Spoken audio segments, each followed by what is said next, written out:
ஈரோடு கிழக்கு இடைத்தேர்தல் முடிவு எப்படி பார்க்குறீங்க? அதில் ஸ்ரீதர் சொன்ன பாயிண்ட் அப்படின்றது பொதுவாக ஆளுங்கட்சி ஜெயிக்கலாம், ஆனால் இந்த முறை நாம் தமிழர் கட்சியினுடைய கூடுதல் வாக்குகள் வந்து எங்களுக்கு கவனத்தை கொடுக்கும், அதில் எங்களுக்கு ஒரு நிறைவை தருது அப்படின்னு. கிட்டத்தட்ட ஒரு 9-10 மடங்கள் கூடுதலாக இருக்கிறீங்க. இந்த முடிவை எப்படி பார்க்குறீங்க? இது எல்லோரும் எதிர்பார்த்த முடிவு தான். இந்த முடிவில் வந்து ஒரு எந்த விதமான ஒரு சர்ப்ரைஸோ இல்லை இதுவோ இல்லைன்னு சொல்லி சொல்லலாம். பட் இந்த முடிவை விட இந்த தேர்தலில் வந்து ஒரு கட்சி வந்து டோட்டலாக எக்ஸ்போஸ் ஆகி இருக்காங்க. அவங்களுடைய அந்த தந்தை பெரியாருக்கு எதிரான அந்த ஸ்டாண்டு வந்து எல்லாரையும் அதிர்ச்சிக்குள்ளாக்கி இருக்கிறது என்று தான் சொல்ல வேண்டும். ஸோ அதற்கு பின்னால் யார் இருக்காங்க, யாரெல்லாம் தந்தை பெரியாருக்கு எதிராக பேசி கொண்டிருக்கிறார்கள், டீம் பார்ட்னர்னு ஒரு பெரிய பாஜக தலைவரே சொல்லிட்டாங்க. ஸோ இதுக்கு முன்னாடி இவர்கள் மீது வைத்து கொண்டிருந்த குற்றச்சாட்டு என்ன, இவங்க வந்து ஆர்எஸ்எஸ்க்கும் இவங்களுக்கு வித்தியாசம் இல்லை, இவங்க ஆர்எஸ்எஸ் சொல்லி தான் நடந்து கொண்டிருக்கிறார்கள், பாஜக சொல்லி தான் நடந்து கொண்டிருக்கிறார்கள்னு சொல்லி தொடர்ந்து அந்த குற்றச்சாட்டுகளை வைத்து கொண்டிருந்தோம். அது எல்லாமே சரிதான் அப்படின்னு சொல்லி ஊர்ஜிதமாகி இருக்கிறது. அந்த ஊர்ஜிதமான புள்ளி தான் ஈரோடு கிழக்கு இடைத்தேர்தல். அப்படித்தான் அதை பார்க்க வேண்டும். நீங்க சொல்வது வந்து பாஜக வாக்குகள் நாம் தமிழருக்கு போயிருக்கலான்றதையும் கூடுதலா சொல்றீங்க. அதாவது எப்படின்னா, அதிமுக திமுக ரெண்டும் சேர்ந்தாலே ரெண்டோடைய ஓட் பர்சன்டேஜ் நீங்க பாத்தீங்கன்னாலே ஆல்மோஸ்ட் 70 to 75% தான் வரும். ஒரு 25% தமிழ்நாட்டில் இருக்கக்கூடிய 25% மக்கள் ஒன்று அதிமுகவை பிடிக்காதவர்களாக இருப்பாங்க, திமுகவை பிடிக்காத, ரெண்டு கட்சி பிடிக்காதவர்களாக இருப்பாங்க. அவங்க வந்து மூன்றாவதாக யார் வந்தாலும் அவங்களுக்கு வந்து அவங்களுடைய அந்த ஓட்டை வந்து கொடுக்க போகிறாங்க. அப்படித்தான் இதை பார்க்க வேண்டுமே தவிர, இது வந்து நாம் தமிழருக்கு வந்து ஒரு பெரிய வெற்றி, அவங்களுடைய வாக்கு சதவீதம் ஜாஸ்தி ஆயிடுச்சு அப்படின்னு சொல்லி எடுத்துக்க முடியாது. அந்த இடத்துல திரு சரவணன் கொஞ்சம் விளக்குறப்ப ஸ்ரீதர் அவர்கள் சொன்னது, இப்போ கடந்த முறை 6-8% வாங்குறாங்க அப்படின்னா, இப்போ நீங்கள் சொன்ன மாதிரி பெரியார் அவர்களுக்கு எதிரான விமர்சனங்களை ரொம்ப கூர்மையாக வைக்கிறாங்க. அதுவும் ஈரோடு கிழக்கு தொகுதியிலே வைத்து அந்த 8லேருந்து ஒரு 16% போகிறார்கள் அப்படின்னா, இதற்கு கிடைத்த வரவேற்பு மக்கள் எங்களுக்கு வந்து அடுத்த எலிவேஷன். இதுக்கு முன்னாடியே இந்த கருத்தை சொல்லியிருக்கோம். இது வந்து அதிமுக பாஜக இரண்டும் சேர்ந்து செய்த அவங்க எல்லாமே I think there into this கான்ஸ்பிரசின்னு நினைக்கிறேன். ஏன் அப்படின்னா அதிமுகவும் தான். ஏன் அப்படின்னா தந்தை பெரியாருக்கு எதிராக இப்படி தரக்குறைவாக பேசும் பொழுது அதிமுக எந்த பெரிய எதிர்வினையும் மாற்றவில்லை. ஸோ அந்த ஓட்டுகள்லாம் இப்போ வாக்குகள்லாம் இங்கே போயிருக்குன்னு சொல்லலை. ஸோ அவங்க வந்து கண்டெஸ்ட் பண்ணாம, பாஜகவும் அதிமுகவும் கண்டெஸ்ட் பண்ணாம இதை வந்து ஒரு சோதனை களமா மாத்தி பார்க்குறாங்க.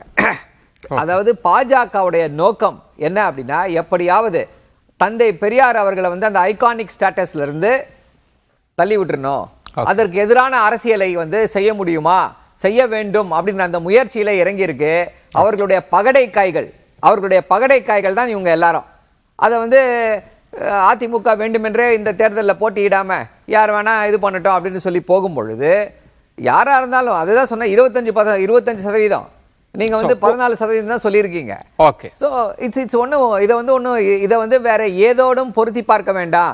இங்க ஒரு டெக்டானிக் ஷிஃப்ட் வந்துடுச்சு, ஐடியாலஜிக்கல் சேஞ்ச் வந்துடுச்சு அப்படின்ற அதை வந்து ஏற்றுக்கொள்ளவே முடியாது, ஏற்றுக்கொள்ள கூடாது. பாஜக ஈரோடு கிழக்கு தொகுதி இடைத்தேர்தலில் என்ன முடிவு புறக்கணிப்புன்றதை எடுத்துட்டீங்க. ஆனா பலரும் சொல்வது வந்து அந்த வாக்குகள்லாம் நாம் தமிழருக்கு தான் போகும்னு. அப்படி ஏதாவது போயிருக்கா, போகுமா, எப்படி புரிஞ்சுக்கிறது? முதல்ல ஒரு விஷயம் புரிஞ்சுக்கணும். பெரியாருங்கிற ஒரு கான்செப்ட் வச்சு என்னைக்குமே தேர்தல் ஜெயிக்கிறதும் கிடையாது, தோக்குறதும் கிடையாது. அவர் வந்து எல்லாரும் இந்த ரெண்டு கட்சிகள்ல, அது குறிப்பா திமுக தூக்கி பிடிக்கிற ஒரு பிம்பம், அதை வச்சுதான் இனிமேல் ஜெயிச்சாங்கன்னு சொன்னா அப்ப திமுக தோத்துருக்க கூடாது தமிழ்நாட்டில். ஏன்னா எப்பவுமே பெரியார் ரொம்ப தூக்கி பிடிக்கிறவங்க அவங்க தான். அதனால இன்னைக்கு இல்லை, 67 பாத்தீங்கன்னா பெரியார் கூட்டணி தோத்துருக்கு. 71 ஒரு தடவை வீரமணி சொன்னாரு, பிள்ளையாரை நாங்கள் அடிக்கிறதுக்கு முன்னாடி வந்து இவ்வளோ சீட்டு, அடிச்சதுக்கு அப்புறம் 182 அப்படின்னு. அதெல்லாம் இல்லை, எம்ஜிஆர் தான் ஒரு கான்செப்ட். 71 என்னன்னு இன்னைக்கும் பாருங்க. யாராவது ஒருத்தர் சொல்லுங்க, பெரியார் திராவிட கழகம் யாராவது ஒருத்தர் நிக்க சொல்லுங்க, எலெக்ஷன்ல ஜெயிக்க முடியாது. அப்படித்தானே சொல்றீங்க? பெரியார் இருந்தா ஜெயிச்சிருவோம் அப்படி நடப்புறது. பெரியார் திராவிட கழகம்னு ஒரு கட்சியை நிறுத்த சொல்லுங்க, வார்த்தை கரெக்டா கேளுங்க. ஒருத்தர் ஆரம்பிச்சு நிக்க சொல்லுங்க, நிக்க முடியாது. அவர் ஒரு ஐக்கன். நான் சொல்றேன்னா அவர் ஒரு தலைவரா வச்சிருக்கீங்க, அவரோட கொள்கைகளை விமர்சிக்கிறாங்க, நாங்களும் விமர்சிக்கிறோம். அதனால நாங்க 2 பேரும் ஒண்ணுன்னு சொன்னா அதிமுக திமுக ஒண்ணுன்னு சொல்லுவேன். 2 பேரும் நீட் எதிர்க்கிறாங்க, ஒன்னா வருமா? ஒரு கொள்கையில ஒன்னா இருக்குன்றதுக்கு 2 பேரும் A team B team Z team எல்லாம் சொல்லக்கூடாது. இல்ல, இந்த இடத்துல இப்ப நாம் தமிழர் கட்சிக்கு வந்து பாஜகவினர் வாக்களிச்சிருக்கலாம் அப்படின்ற ஒரு, ஏன்னா வெளிப்படையா பாஜகவினர் வந்து பாராட்டி இருக்காங்க சீமான் இல்லைங்க, அவர்கள். அப்படி அந்த இடத்துல அப்படி அதிமுக நடந்திருக்கான்னு இல்ல கேட்கல. அதிமுக தொண்டர்கள் மட்டும் எடப்பாடி அவர்கள் சொன்ன அடுத்த நிமிஷம் டோட்டலா புறக்கணிக்கிறாங்க. நாங்க புறக்கணிக்கிற மட்டும் எங்க ஓட்டு மட்டும் இங்க போகணும் எப்படி சொல்றீங்க? அப்ப நீங்க வரட்டும், மொத்த ஓட்டு வரட்டும். மொத்த ஓட்டு வரும்போது எவ்வளவு போயிருக்குன்னு பாத்தீங்கன்னா, அப்ப அதிமுக இப்ப திமுக போன தடவை கூட எக்ஸ்ட்ரா ஓட்டு வாங்குச்சுன்னா அப்ப அதிமுக ஓட்டு போயிருக்குன்னு ஒத்துக்கலாமா? ஓகே. அப்ப அதிமுக தொண்டர்கள் திமுக ஓட்டு போடுறாங்களா? அது கிடையாது. இப்ப இவர் சொன்னதுதான் அந்த 25% இருக்கு பாரு, நடுநிலையான ஒரு எந்த பக்கம் யார் ஜெயிக்கிறாங்கன்னு பாக்குறது ஃப்ளோட்டிங். அவங்க வந்து இப்படி போட்டாங்கன்னா அதிகமா வரும். முதல்ல இங்க போட்டிருப்பாங்க, அவ்வளவுதான். ஆனா ஈரோட வந்து ஒரு ஒரு ஒரு சாம்பிள் டெஸ்டா வைக்கிறது எந்த வகையில உண்மையானா, நாங்க எல்லாரும் புறக்கணிக்கிறதுக்கு காரணம் இது இல்ல. எலெக்ஷன் கமிஷன் மட்டும் அந்த ஆளுங்கட்சி மட்டும் இல்ல, போன முறை அவங்க நடத்தப்பட்ட விதம் ஒரு தொட்டியில அடைச்சு எல்லாரையும் வச்சு பணம் கொடுக்கறதுன்னா உலகத்துக்கே தெரியும். இது ஒரு ஃபார்முலா. அங்க வந்து திருமங்கலம் ஃபார்முலா, கிரேட் ஃபார்முலா, இங்க இந்த ஃபார்முலா திருப்பியும் வரும் அப்படின்றதுனால நாங்க போக மாட்டோம்னு சொன்னோம். விக்கிரவாண்டியில நின்னாங்களே, களமாடினாங்களே உங்களோட அணியினர். இல்லைங்க, இவங்க சொல்ற அந்த சோகால்ட் அந்த இது ஃபார்முலாவோட தலைவர் யாருன்னு உங்களுக்கு தெரியும். அவர் தான் அங்க கொண்டு வந்து ஈரோடு கிழக்குல முதல் முன்மாதிரியா கொண்டு வந்தாரு. இப்ப மீண்டும் நான் இப்படி புரிஞ்சுக்கிறேன், ஈரோடு கிழக்க புறக்கணிக்க காரணம் வந்து இடையில இல்ல, அவர்தான். நீங்க சொன்ன அந்த சோகால்ட் அவருக்காக புறக்கணிச்சீங்க. இந்த மாதிரி திருப்பி ஆகுனதுல ஜனநாயகம் இருக்காது. அதனால நிக்க வேண்டாம்னு முடிவு பண்ணோம். ரகு, ஈரோடு கிழக்கு தொகுதி இடைத்தேர்தல் முடிவு அப்படின்னு பார்க்கிற போது, இப்ப கடந்த முறை முதல் இடைத்தேர்தல் நடந்தப்ப திமுக ரொம்ப தீவிரமாக களமாடினாங்க. நீங்க பார்க்கலாம், அடுத்த 2 இதுலயுமே இருந்தாங்க, களமாடினாங்க. ஆனா இந்த முறை பெரிய அளவுல பிரச்சாரம் மேற்கொண்ட மாதிரி தெரியல. பழைய குற்றச்சாட்டுகள், இப்ப குமரகுரு அவர்கள் சொன்ன மாதிரி மக்களை அடைச்சு வச்சாங்க, அந்த மாதிரி பெரிய குற்றச்சாட்டுகளும் இருந்த மாதிரி தெரியல. திமுக இந்த இடைத்தேர்தலை எப்படி பார்த்தாங்க, அவங்க அணுகுமுறை எப்படி இருந்தது? நாம் தமிழரினுடைய ஸ்ட்ராட்டஜி இருக்குல்ல, அதிதீவிர பெரியார் எதிர்ப்பு, அது அங்க அவங்களுக்கு பலன் கொடுத்திருக்கா? எப்படி டீகோட் பண்றாங்க? ஆக்சுவலா மக்களுக்கே பெரிய எந்தூசியாசம் இல்லது. இன்னும் கிட்டத்தட்ட 1 வருஷம் தான் இந்த பொது தேர்தலுக்கே இருக்கு. அப்ப இந்த இடைத்தேர்தல் தேவையாங்கிற நிலைமையில தான், அதுவும் ஒரே தொகுதிக்கு 2வது முறை இடைத்தேர்தல்ங்கிறது எல்லாருக்குமே ஒரு சோர்வை ஏற்படுத்தியிருக்கு, இன்க்ளூடிங் டிஎம்கே. அவங்களுக்கே ஒரு பெரிய எந்தூசியாசம் இதுல இல்ல. அப்புறம் வந்து எல்லாரும் பின்வாங்கினதுனால அந்த கான்டெஸ்ட்ல வந்து சொரத்தை இல்லாம போயிடுச்சு.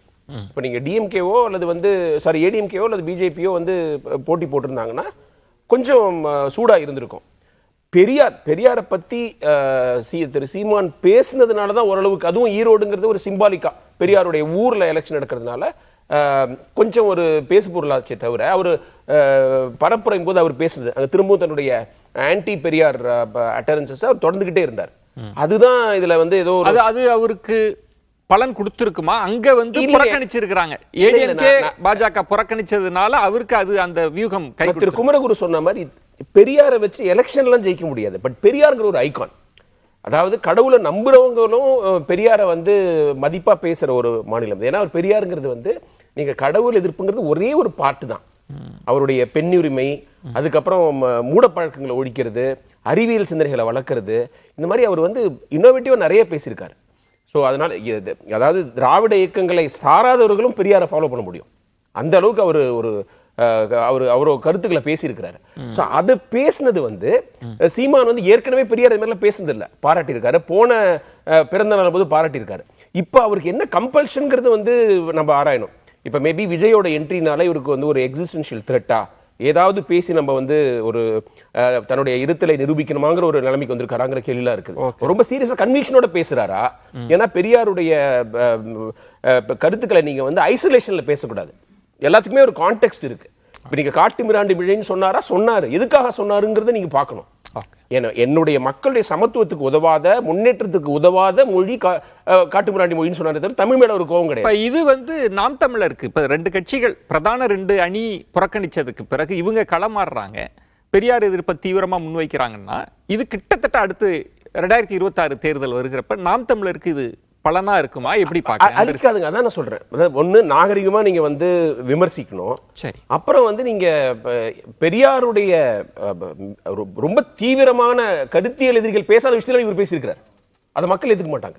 ஓகே, அவர் ஒழிக்கணும்னு சொன்ன காங்கிரஸ் சேர்ந்தவங்க கூட இப்படி பேசுனது கிடையாது. ஓகே, இப்ப வந்து ஈவன் பிஜேபி காரங்க கூட இந்த அளவுக்கு பேசுனது கிடையாது. அதெல்லாம் மக்கள் பார்த்துட்டு இருப்பாங்க. அது கொஞ்சம் செயற்கையா இருக்குன்றேன். இந்த மாதிரி ஒரு சிந்தனை இல்லாதவர் தான் சீமான். ஆல் ஆஃப் அ சடன் வந்து நீங்க வந்து இதெல்லாம் பத்தி பேசுறது வந்து அவருக்கு ஏதோ சம் நெருக்கடி இருக்குது. இப்ப விஜய் வந்ததுக்கு அப்புறம் அவர் அந்த நெருக்கடி அதிகமா இருக்கு. ஈவன் அண்ணாமலைக்கு நான் சொல்றேன், அவர் அந்த சாட்டையால அடிச்சுக்கிட்டதெல்லாம் விஜயோட எமர்ஜென்சிக்கான ஒரு ரியாக்ஷன் தான் நான் நினைக்கிறேன். அவங்க எப்போது பேசு பொருளா இருக்கணும்னு நினைக்கிறாங்க. அது இல்லாத போது 26ன்றது வேறொரு களமா தான் இருக்க போகுது. 5 முனை போட்டியா எப்படின்னு யூகிக்க முடியாத தன்மை. அதனால ஈரோடு கிழக்கு தொகுதி இடைத்தேர்தல் அப்படின்றது 2 பேர் இருந்திருக்கிறீங்க. இதுக்கு ரொம்ப கூடுதல் வெயிட்டேஜ் இருக்க முடியாது. ஏன்னா நிறைய பார்ட்டிஸ் வந்து புறக்கணிச்சிருக்காங்கன்றதையும் நம்ம சேர்த்து தான் பார்க்க வேண்டியிருக்கா? இல்லை, அதில் ஒரு உண்மை இருக்குதாது. ஏன்னா அது சயின்ஸ் தானே, அது நம்ம எப்படி இல்லைன்னு சொல்ல முடியும். ஆனால் அவர் சொல்வது போல ஆபாசமாக பேசினாரு, அதுனா அவரோட பெர்செப்ஷன் அப்படிதான் நான் பேசிக்கிறேன். நீங்கள் அவர் சொன்னார் there is a political shock. எல்லாருக்குமே வந்து பெரியாரை பற்றி பேசுனாங்கன்னு இருக்குல்ல, அது ஒரு அதிர்ச்சி பொருளாக இருக்கு. அது வந்து இதுவரை இந்த தமிழக நிலப்பரப்பு கண்டிராத ஒரு அரசியல் நகர்வு. அப்போ அதில் அந்த ஷாக்லேருந்து வெளியே வர முடியாததான் இவங்க பேசுறாங்க. திமுக விமர்சிச்சிருக்கு. நம்ம கோட்பாடு விமர்சனத்தை தாண்டி இது இப்ப ஏன்னா தேர்தல் முடிவுகளை பார்த்துட்டு இருக்கிறதுனால இது உங்களுக்கு பெரிய அளவுல கை கொடுக்குமான்றது அப்படி நான் அந்த அடிப்படையில் நான் சொல்லலை, அப்படி நான் சொல்ல மாட்டேன். நீங்க சொன்னது போலவே லார்ஜர் வியூல தான் வந்து 26 தேர்தல் அணுகணும். அது ஒன்றும் அரசியல் புரியாம நாம இல்லை.